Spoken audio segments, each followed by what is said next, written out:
Hello, how are you all? Are you also tired of peeling each clove of garlic?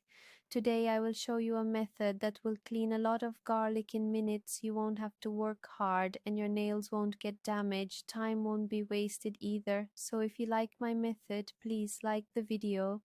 Isn't it so difficult to clean each clove of garlic like this?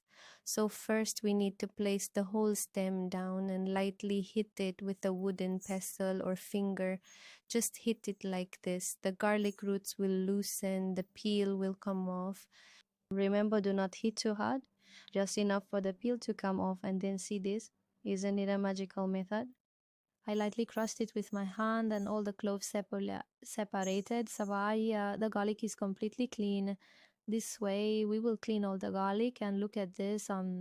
It has been cleaned just like this. So we will keep hitting the rest of the garlic in the same way and separate it from the peel.